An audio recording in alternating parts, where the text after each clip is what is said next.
Hey guys, so today we're discussing what I thought parenthood would be like versus what it's actually like.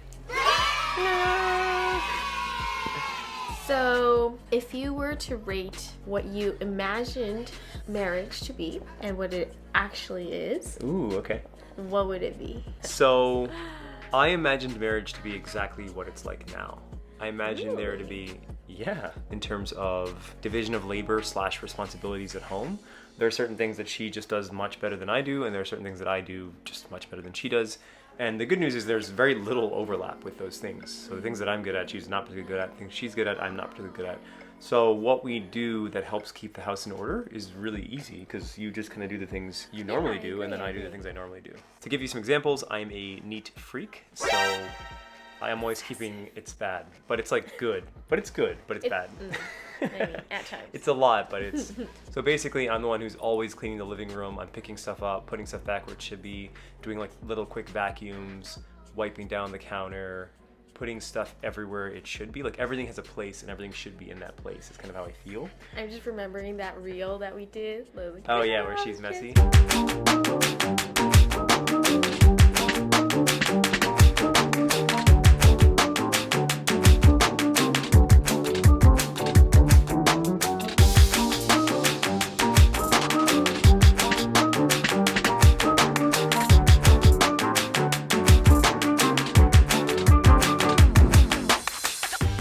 But I'm that one, and then she's the complete opposite. Like things are just everywhere, but then like I end up coming around and kind of like picking it up and clean. I don't know why that's the way it is. Your typical guy doesn't imagine himself picking up things and like taking out the trash and doing all the things like that. Yeah. So but maybe is that typical? Like I don't know.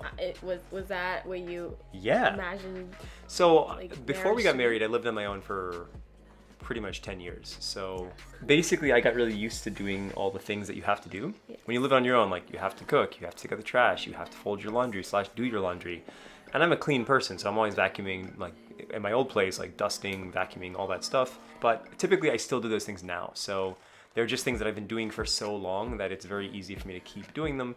And they're things that she really doesn't like doing. Like she doesn't like doing laundry or folding it or like making the bed, tidying up. Like those are that things not that I enjoy them, but she like really doesn't enjoy them. I don't mind them at all. They're second nature, so I kind of just do them without even thinking.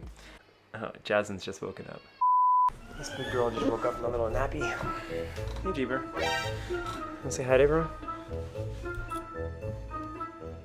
She's still sleeping. So what about you, baby? Well, honestly, I feel like I'm able to live the lifestyle that I really like living now because you do the things that you do naturally and I get to be the free bird that I like being and just flying around doing things. Is there a way to downgrade this free bird? Is this it? You're that guy that just holds it down and I'm very confident. It's just I'm holding it down. Baby, I'm holding it down. Just too much happening. Something that I didn't really imagine happening was that as Jazzy grows and becomes a bigger girl, I find it harder to not juggle, but sort of doing both at the same time, running around and also being a mom. So that's a bit challenging, but you're super supportive. So I think all things are going really well. Got that. What about kids? Oh, her feet are so squishy. Oh, she's so cute. She's so Can you guys see the squishiness? No. Oh, she's like a little gummy bear. A little gummy bear. Oh, I'm gonna call her a gummy bear. Little now. gummy bear. Look at you. My leg. She's so squishy. Oh, she's Third child. Yes, it's completely different. I mean, Luna, I had no idea what I was doing. Jazzy now, there is more understanding, there is more from you experience, from me and like stories that I've heard and seen. So it's much more enjoyable. Just put it out there for the first timers and first time moms.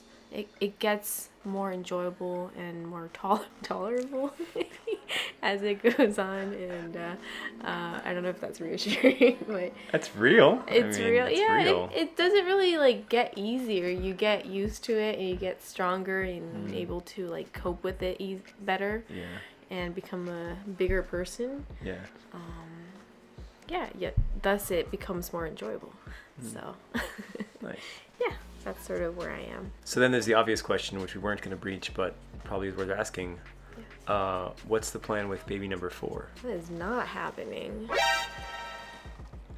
What? Not now. Look at her. She's an angel. There's all the We already things. have a little angel right here.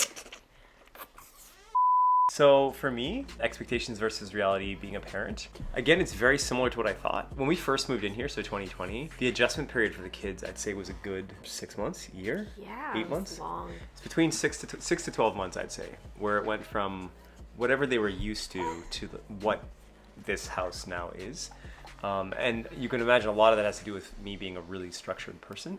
So it just basically went from little structure to too much structure to now somewhere right in the middle. Is that probably a good way to describe it? Yeah, I think we found our balance. Yeah, I think it probably got really extreme. Yeah. In my optimism, it's like, oh, we're gonna make the perfect house, and then like kids are wildly I mean, people are wildly imperfect, and like so children are obviously also wildly imperfect. So yeah, I think we found a really good balance in the middle, and all things considered, it's pretty much the way I thought it would be. When you're gonna have children, you hear horror stories about people about not sleeping and We're so changing blessed with diapers her. and Yeah, crying all the for sure, time for and like difficulty going to restaurants, like all this stuff. And Jasmine's a crazy easy baby. She only cries or complains if she needs something. Basically, she almost never cries. She doesn't keep us up at night at all. She has a very normal sleep schedule, so we're always getting really good sleep. Oh, I shouldn't speak for you. Is that basically the same for you? I mean, it's not an easy night schedule. I still breastfeed her, so she's still searching for the boob quite often at night. Even now. Where is it? Either we are very lucky, or what I thought to be true is true, and that it's not that bad as long as you recognize that like babies are babies. Like they're not gonna listen to instructions and they're not gonna follow rules. They're babies. They simply operate on what they want and feel in the moment. And I think accepting that as a person who's like pretty structured has made parenting pretty easy. Yeah, both. If I basically think about marriage and parenthood, they're both pretty much what I expected them to be. What about you? Any like distinct surprises? Oh, I didn't know you were so particular about things. Really? until we Prior to marriage? Yeah. Really? Yeah, because we live separately. I knew he was a little obsessive about like how he eats his food, which is a little weird in the beginning.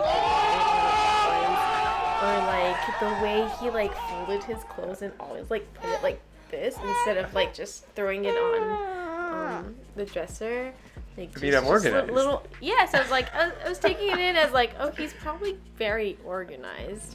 I mean, week 2 of moving in. All right, baby, we're gonna sort these things, throw half it away. Oh yeah, so when we moved in, we had a What? proper Marie Kondo Oh god, cleanse. so bad, so bad, just so dramatic. That's a separate story, but this is her first time bagging up just bags of clothing that she didn't need or wear ever, but in still tears, just had. in tears, In tears, actually crying as I talked her through therapy that is Marie Kondo. Like, what That was do awesome. I have to do? Less is more, baby. You'll feel better. I don't feel good right now. It was bad. That was pretty awesome. Yeah.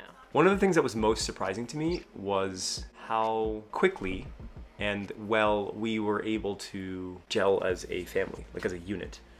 Family unit. We dated exactly 2 years before moving in together with the whole family, and Jasmine wasn't born yet. And I think the only thing that really surprised me is probably just how well that all blended together. Like, of course there were rough spots, lots of them, lots of learning, but in general, from like a love standpoint, like a genuine love and caring nuclear family standpoint, that really gelled surprisingly quickly. And that was probably one of the more surprising things for me. That was a huge factor in making the decision to get married to you, was like how well that could happen. Because if that wasn't going to be possible at all, then like I don't think I would have asked you to marry me. It would have just been like way too tough. The kids have been very open and receptive to like us as a family, and I think that's been really, really helpful. And that's made the whole situation work really well. Again, despite obvious rough spots that just happen. Yeah. And now they're both very much preteens, and there's just a lot happening. It's getting pretty intense. They're 12 and 10. Yeah. It's getting pretty intense. entering that stage, baby. Oh, it's awesome. It's coming. I never had one of those stages. This is pretty new for me. I didn't have a rebellious stage. So let us know what you guys think. We love this format, and we're always open to sharing our thoughts and feelings on different things. So if there's stuff that we haven't talked about and you guys are interested in hearing about it, please let us know and we will get into it. But overall, thanks for watching and stay tuned. Laters. Bye. Gabriel, you want to say bye? Bye-bye. Bye-bye. Are we ready for this? I don't know if we're ready. I think we're ready. Are you ready? Are you ready? Is that how it starts?